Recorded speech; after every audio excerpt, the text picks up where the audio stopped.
Hi guys and welcome back to another Dot Race video, and today we're going to be playing MotoGP 21. Continuing on with our career mode, it's time for round 13 of my own track, the British track of Silverstone. So starting in pole position is Fabio Quartararo with Pecco Bagnaia and Zarco in the front row, Miller, Vinales and Martin on the second, Mir, Oliveira, Morbidelli, Nakagami, Binder and Rossi, Espargaro, Rins, Marquez, Laguna, Bastianini, Marquez, Savadori, Marini, Petrucci and Grant at the back of the grid.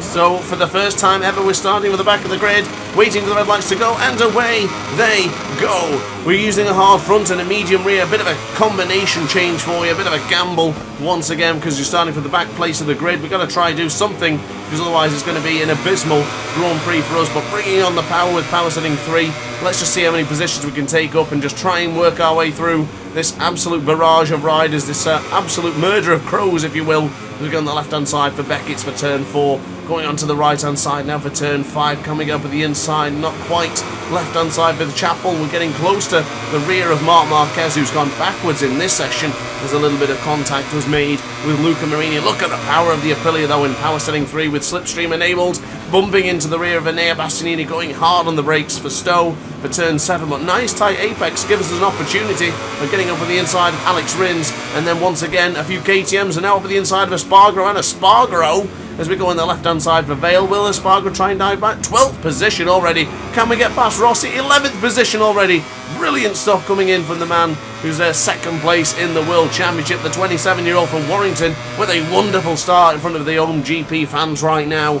Quartararo leads from Bagnaia and Zarco, not the names I want to see at the top of the timing sheets right now. Let me be truly honest with you. So we now go hard on the brakes for Village for the right-hander of turn 13. A little bit out of shape on the rumble strip there, but we need to just slow it down and calm it down a little bit to get into the loop. A little bit of contact with Nakagami, of course, taking him out in the Kimi ring. I think he's still going to be a bit miffed about that situation, but we now move up into 10th position. Wonderful start coming in from the way of the man on board the Aprilia. Top Aprilia already in just less than half a lap. Wonderful stuff. Left hand side for Brooklands now as I try and regain my breath as we go onto the right hand side for Luffield, just touching the rear of Branko Morbidelli there, just losing ground with the Petronas SRT Yamaha as we'll now go onto the right hand side. I can't see Zarco in the top 3 positions anymore, so that is good stuff for us right now. Of course we are suffering a lot, and let's see just how much we can hold on to the rear of Jack Miller and the riders ahead. Jack Miller being in 9th position, Morbidelli 8th. We have a great reference in front of us with both 2 of the best riders in MotoGP. So we go on the right hand side for Maggots for turn 2, turn 3 for the left-hander, turn 4 for Beckett to continue to push the bike in there, and then turn 5, bring it in nice and tight. Make sure you don't touch the inside line there coming out of turn 5, because you will have your lap time invalidated, or in this case, a track limit warning. Power setting 2 is what's required for this one to get into the rear of Jack Miller and use his slipstream. Valentino Rossi as well, moving up through the order pretty nicely. He's up 1 position from his starting grid, and we are now closing in actually on the rear of Jack Miller. And this gang of riders, this bunch of riders, we're trying around the outside of Jack Miller and up the inside of Morbidelli. That's a brave and bold move, I ever did see one. What a manoeuvre coming in from the man on the brakes there from the Aprilia factory. They're going to be loving that one. And we are now positioned beautifully right behind Jorge Martin and Johan Zarco. What a wonderful start from the back of the grid. Could this be one of those super special races that you rarely see? This could be the one. Of course, we know we are the Sunday man. We love qualifying from, well, we don't have a choice, but we qualify poorly and we finish well. That is how we do things in MotoGP. Not sure why. I've been asking the question. I still don't know the answer to it. Why is the AI so bloody tough in MotoGP qualifying, and why the hell didn't I get a track limit warning there? I just literally cut the corner completely and no track limit warning was given, but we're getting a little bit out of shape on the brakes going into Brooklands. Let's just calm things down a bit. But what my question was going to be, once again, is why do the AI suffer so much in the race compared to the qualifying sessions? They are unbelievably good in those qualifying sessions. Here in the practice, not so much. They are much different in the Grand Prix. I'm messing my words up now, but you understand what I'm trying to say. As we'll now go into the inside line for Copse for the right-hander of turn 1. Bring on the power a little bit, but don't go onto the rumble strip because you'll have a bad time on the exit. It does look like we have slowed down a little bit, and getting to Martin and Zarco is going to be another challenge that I'm pretty much prepared to make but it's all about timing now. Can we get into the rear of these Ducatis? They're going to be working in tandem now. Martin will use Zarco's slipstream, and once again we cut the corner. There's the track limit warning that I made mention to earlier on. Try not to cut the corner. Marquez did that in the qualifying session in real life and had his lap time invalidated. Now hard on the brakes for Stowe for turn 7. Nice and firm braking there, using a bit of rear brake as well, just to slow the motorcycle down. Don't want any more wheels spinning more than the other one has to be. As we go on to the brakes for Vale for turn 8, a little bit wide there, going a little bit too deep going into Vale. That has compromised our exit for both turn 9 and even turn 10, because you don't have the speed to match up for that particular corner like we did on the previous lap time. And as you can see, the difference has been made right there. Miguel Oliveira behind and Jack Miller just peering at the back of this Aprilia right now, waiting for an opportunity to get up the inside of this beefy motorcycle. Hard on the brakes will go now for turn 13 for the village corner. Now nice and tight to the apex, and we'll try and get it up on the brakes going into the loop. Of course, we pinched the spot from Nakagami earlier with a little bit of an aggressive move, but I think aggressive was the move we did last time to Johan Zarco in the Red Bull Ring of Austria. Maybe so, but of course that was a tremendous finish. But from first place in the last race, maybe down to a 7th place finish here, not that bad. I mean, I am a little bit concerned because, of course, it's not just Johan Zarco we need to be focusing on right now. Pecco Bagnaia is winning the Grand Prix, and he's going to be taking quite a firm amount of points away from both Zarco and myself. So who knows what's going to happen in this Grand Prix here today. But all I do know is this has been a wonderful start for us, and if we hold on to 7th position after starting dead last, you heard it for the very first time, and Matt Grant at the back of the grid. You used to be hearing Barry Baltz at the back of the grid. You used to hearing Lorenzo Della Porta at the back of the grid. Luca Marini at the back of the grid. You never hear Matt Grant at the back of the grid, so we can't allow that to happen ever again. But for the time being, we were at the back of the grid, and now we're up into 7th place on the grid. So not that bad for the time being. But turn 5, cutting the corner. Again, I'm surprised I didn't get an invalidation in the qualifying session, and that was invalidated every single time. The race is a little bit more lenient, so to use that to your advantage, I guess, but maybe I'm probably not carrying enough speed to warrant a penalty. I'm not too sure, but at the very least that would be our 3rd track limit warning, so as long as we don't get any more, I'm not going to take matters into my own hand. I don't like abusing anything, and we certainly won't be doing it here today, going into Vale for turn 8 as the pressure is mounting a little bit here, right onto the rear of Martin, and of course, further out in the distance, that little blip on the horizon is Pecco Bagnaia. He is dominating this British Championship right now, the British Silverstone Grand Prix. Not so much the championship itself, but just the Grand Prix itself. He is dominating, kicking booty and taking names right now, is Pecco Bagnaia. And those are the 2 Yamahas trailed by Joan Mir. He's desperate to get past these Yamahas. And I tell you what, if these guys engage in a little bit of a battle, we might have a chance for a podium here. And a home podium would be absolutely wonderful. Truly icing on the cake. It would be better than most things we could get in the season. Of course, winning here would be that extra special moment, but right now we have to stick with the cards we're dealt with and deal them as we see fit. So for the time being, Martin is the first one on our target hit list. We have to beat him, and we can't do a lap time like Pecco Bagnaia. 1:57.438 is unheard of for the man on the Aprilia right now. We did a 1:58.298, and that was by far the best lap I've had over the entire weekend.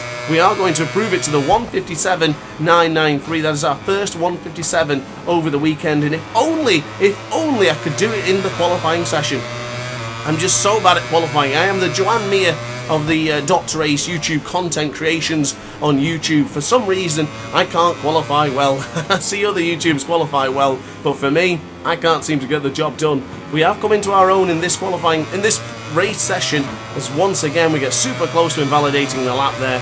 We are down by 1/10 of a second, 7/10 of a second behind is Jack Miller and Franco Morbidelli, but we are down to our fastest lap time set on the previous lap, of course, that 1:57.993.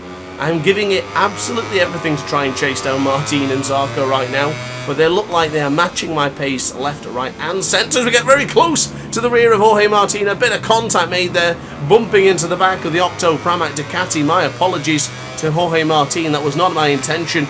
Got a little bit out of shape going into Vale and give him the big don't argue up the rear. My apologies, Jorge. It was nothing personal, my friend.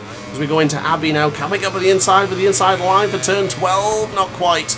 Farm is not an overtaking spot you can do lightly, so you have to really commit if you are going to do something like that. But going into Village, we might be able to get him into the loop. I'm pretty strong going into this corner. You better believe we're going to have a lunge if the opportunity events itself, and there it is, up on the inside of Jorge Martin, and we are now into 6th position. You know what, that corner reminds me ever so much of Strubben in Assen, and you've seen how good we were in Strubben in Assen, and if you're not sure, that's the tight hairpin going into Assen. It's the 3rd or 4th or 5th corner. My mind just slips me momentarily, but right now, penultimate lap incoming. Do we have a chance to chase down Johann Zarco? If we can come away by taking just a few points away from Johann Zarco, the championship leader, then I'm going to be feeling pretty good about myself. But for the time being, 23rd to 6th. Hey, who's seen that coming? I tell you what, that's worth a little bit of a hit on the like button, don't you agree? And maybe even going that little step bit further and hitting the subscribe button as well. But for the time being, left hand side for Maggots, right hand side for turn 3, and then the left hander of turn 4. Nice and tight to the apex for Beckett, and bring it in for the 5th corner now. And we'll try as Jorge Martin dives with the inside. Martin's gone down. Martin has dropped the front. We're bringing on the power. Track limit warning, whatever. I don't think that's fair because my corner was completely hindered, completely compromised there. We had no chance of getting into that corner after that had happened. If we tried to then take the corner, we'd probably lose a whole second and a bit more. But for the time being, we did lose quite a bit of time to Johann Zarco, and I better believe now that that's it. I don't think we can compete with Johann Zarco now. I'm a little bit disappointed that Martin tried that lunge. The same thing happened with Marco Bezzecchi in Moto2 last season. I had to do the same thing. Cut the corner and try and chase down Remy Gardner.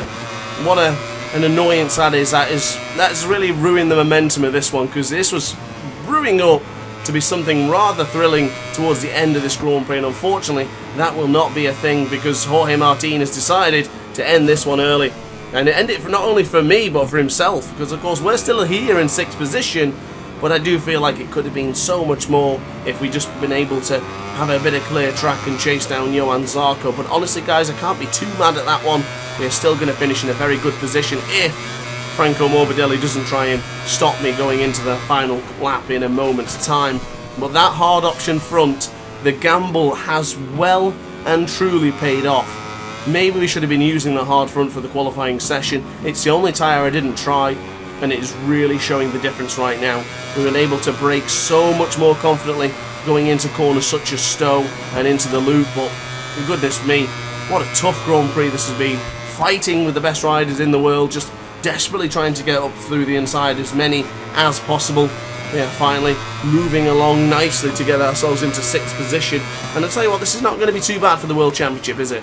We'll have a look at the end of the Grand Prix to see where we will feature in the championship hunt, but for the time being I think we'll still be occupying either 2nd or 3rd position. We might have been bumped down to 3rd position due to Pecco Bagnaia's absolute brilliance here. You can see in the graphic in the bottom left hand corner of your screen, he's already into Stowe. In fact, he's halfway through the corner right now. Look at that domination coming in from the man in the Italian manufacturer, the Italian on the Italian manufacturing bike. It's such a great combination for Pecco Bagnaia. Everyone's going to be pleased with that one back in Italy, but going hard on the brakes for turn 8. We're on a good lap here. Not good enough to really chase down Johann Zarco, but it's still a decent lap as Zarco has had to have a little bit of a change turn of a neck just to have a quick look to see where we're going to be and see if he's safe for that 5th position, because Johann Zarco right now, although he's not had the best races, he's having a championship ride, holding on when the race isn't going your way. That's what you got to do. Damage limitations on those tracks you're not really feeling it, not finding yourself. But of course Johann Zarco, a victor here in the Moto2 World Championship here anyway, so it's not the end of the world for Johann Zarco as we go into the loop. 1 second is the gap though, and 0.4 of a second it was to Franco Morbidelli as we go into the left hand side for Aintree. Bring on the power for the final lap, the final couple of corners of this final lap. Those tyres looking a bit worse for wear, so I'm kind of glad it's over because I don't think I'll be able to hold on much longer as Franco Morbidelli is a 10th behind us now. Goodness me, I didn't realise he was so close, but we're going to have to make sure we get across there lively any moment now. Pecco Bagnaia will cross the line as the victorious one here in Silverstone. Quartararo in 2nd and Vinales finishes up the podium in 3rd place. Not a bad result for us in 6th position.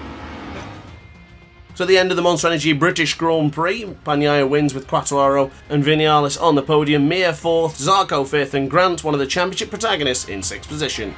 So looking at the championship standings, it has happened what I thought it would, and that is Bagnaia has overtaken me for second position, but he's now only trailing Zarco by 25 championship points. That is just one race victory away from chasing down Johann Zarco if something happens to Johann Zarco, and we aren't too far away with 29 points behind the Frenchman in first position. So looking at the team championship, and still Pramac Racing Ducati still lead the way by just 14 points now ahead of Ducati Lenovo team. Of course, after Zarco finishing in 5th place and Martin crashing out, this has made a dramatic difference to the team championship. Aprilia Racing Team Gresini still there, poking their heads up into 3rd position by 61 points behind. So looking at the Constructors' Championship, because of the double Yamaha podium, they've moved up now into 2nd place, but they are trailing by 97 points behind Ducati in 1st position. The Italian manufacturer from Bologna certainly have this one job well done for the rest of the season. But guys, that is going to be it from me, so I really hope you enjoyed the video. If you did, like, comment and subscribe, and hit the notification bell to be alerted to every single Dots Race upload. So guys, thank you very much for watching, and I will see you in the next video. Ciao for now. Oh hi, didn't quite see you there. Good to see you're still here. If this video didn't quite sate your appetite, then why not watch some more Dots Race content by clicking the video shown on screen now. Furthermore, if you would like to follow me on social media, you can do so now with the links down in the description. Consider subscribing so you don't miss a single Dots Race video.